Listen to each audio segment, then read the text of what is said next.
အားလုံးမင်္ဂလာပါ UK Match Day ရဲ့ Facebook နဲ့ YouTube Channel ကနေကြိုဆိုပါရစေချန်ပီယံပေးတက်တဲ့အားလုံးမင်္ဂလာပါနာပိုလီတင်းရဲ့တိုက်စစ်မှုဗစ်တာအိုစီဟန်ကိုဒါနာမည်နွေရာသီမှာဥရောပထိပ်တန်းကလပ်တွေတော်တော်များများလိုချင်နေတဲ့အချိန် Manchester United အသင်းကလည်းအရခေါ်ယူဖို့ဆုံးဖြတ်ထားတယ်ဒါအသက်25နှစ်ရွယ်ရှိတဲ့ဒါဒီနိုင်ဂျီးရီးယားတိုက်စစ်မှုပေါ့လေ26ထဲရောက်နေတဲ့နိုင်ဂျီးရီးယားတိုက်စစ်မှုကို United ကသူတို့ရဲ့နံပါတ်1ပြစ်မှတ်ဖြစ်ထားတယ်အဓိကတော့ရှင်းတယ် Man United အသင်းမှာအတွေ့အကြုံရှိတဲ့ World Class အဆင့်ရှိတဲ့ striker တယောက်လိုအပ်တယ် Rasmus Højlund ရှိမယ်ဒီတစ်ဖက်က Joshua Zirkzee ရှိတာမှန်ပေမဲ့သူတို့မှာတိုက်စစ်ပိုင်းမှာမလုံလောက်ဘူးဆိုတော့ဒါ Obichito လည်းအခုစပြီးတော့ကစားခွင့်ရတာမှန်ပေမဲ့ Manchester United အသင်းမှာတကယ်ကိုလိုအပ်နေတယ်ဆိုတော့ဒါ Man United ကဒီဗစ်တာအိုစီယန်ရဲ့ရိုချေးစာချုပ်ဖြစ်တဲ့ယူရို85တန်းကိုပေးမယ်ဆိုပြီးတော့နာပိုလီအသင်းကိုအတိပေးထားတဲ့အကြောင်းအီတလီမီဒီယာတွေမှာဖော်ပြထားတယ်ဆိုတော့ကျွန်တော်တို့ Telegraph မှာလည်းဖော်ပြထားတယ်ဒါတော်တော်များများမီဒီယာတွေမှာဖော်ပြချက်ရ United ကဘလို့ချီနေမှာပဲဖြစ်ဖြစ်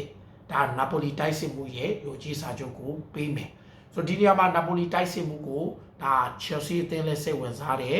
Arsenal အသင်းလည်းစိတ်ဝင်စားတယ်အသင်းတော်တော်များများလိုချင်တယ်ဆိုတော့ Manchester United နီးပြဒါ Ruben Amorim ကိုတိုင်ဟိုတလောတွေကအပြက်ပြောထားပြီးသားကျွန်တော်တို့ရဲ့ transfer policy ကရှင်းရှင်းလေးပဲကစားမတယောက်ဝယ်ယူဖို့အတွက်ကစားမရောင်းချနိုင်မှပဲရောင်းဝယ်လုပ်လို့ရမယ်အဲ့အတွက်ကြောင့်သူတို့ဘက်ကကစားမအလိုက်ပေးတာပဲဖြစ်ဖြစ်ကစားမရောင်းပြီးတော့မှ Osimhen ကိုဝယ်ဖို့လုပ်တဲ့အခါမှာ Man United အသင်းကသူတို့ရဲ့လူငယ်တိုက်စစ်မှုဖြစ်တဲ့Rasmus Højlund ကိုအလိုက်ပေးပြီးတော့ Victor Osimhen ကိုသူတို့ခေါ်ယူဖို့ကမ်းလှမ်းမယ်ပေါ့လေတချို့ report တွေမှာဆိုရင် Osimhen ကိုရဖို့အတွက်22နှစ်သားဓာတ်မှတ်တိုက်စစ်မှု Rasmus Højlund plus ဒါယူရို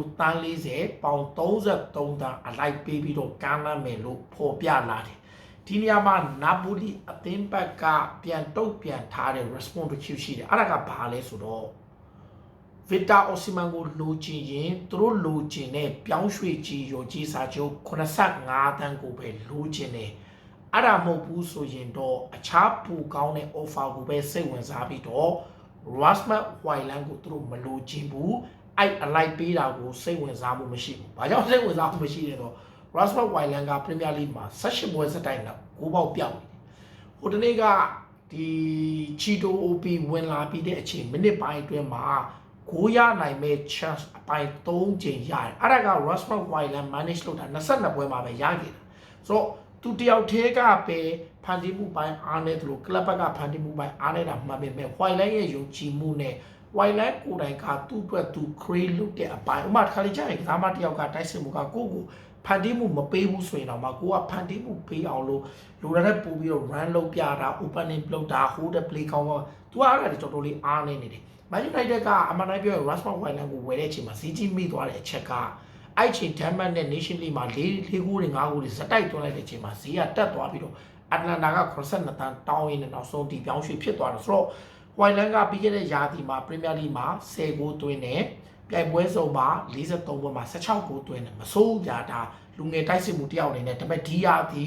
22ပွဲမှာသူ2ဂိုးပဲရသေးတယ်ပြိုင်ပွဲစုံ35ပွဲမှာ9ဂိုးရတယ်ဆိုတော့နာပိုလီဘက်ကရှင်းတယ်Højlund ဆိုရင်တော့စိတ်ဝင်စားမှုမရှိဘူး Rasmus Højlund အလိုက်ပေးဖို့စိတ်ဝင်စားမှုမရှိဘဲနဲ့တခြားကာလမှုဥမာဒီ Alejandro Garnacho အလိုက်ပေးတာတို့ဘာလို့ပုံစံမျိုးဆိုတော့ဒီနေရာမှာတိုက်စစ်မှုလို့တင်ကြတဲ့ Chelsea အသင်းရော Arsenal အသင်းက Osimhen ကိုလိုက်နေတဲ့အတွက်ကြောင့် Manchester United ကငွေသားကြီးပဲဖြစ်တဲ့85တန်းရောချေးစာချုပ်ပဲပေးမလားဒါမှမဟုတ်ရှင်ကာနာချိုပဲဖြစ်ဖြစ်တခုခုပိုကောင်းတဲ့ကမ်းလှမ်းမှုပဲပေးမလားအခုလောဆယ်အနေထားရတော့ဒါ Rasmus Højlund ကိုသူတို့ဘက်ကမလိုချင်ဘူးငွေသားတာမှမဟုတ်ရှင်တခြား offer ပေါ့လေ maybe ကာနာချိုပါပေါ့လေဆိုတော့အခု United ဆိုရင်အခုဒီတစ်ပတ်မှာ Real Sociedad အသင်းနဲ့ Europa League ပွဲသူတို့ကမ်းမဲ့အချိန်မှာလူငယ်ကစားမှာ Obichito က Europa League လူစင်းမပါဘူးဆိုတော့ Højlund နဲ့ Zirkzee နဲ့ပဲဆက်ပြီးတော့ရှေ့ဆက်ရမယ်ဒါပေမဲ့နာပိုလီဘက်ကတော့တေချာပေါက် clearly message ပေးထားတာက Højlund ကသူတို့လိုချင်တဲ့ကစားမမဟုတ်တဲ့အတွက် Osimhen ရဲ့အပြောင်းရွှေ့ကမဖြစ်နိုင်ဘူးဖြစ်နိုင်ခြင်းတော့ငွေသားပဲဖြစ်ဖြစ်ပိုကောင်းတဲ့ offer ပေးဖို့လိုအပ်တယ်လို့အတည်ပြုထားတာပါအားလုံးကျေးဇူးတင်ပါတယ်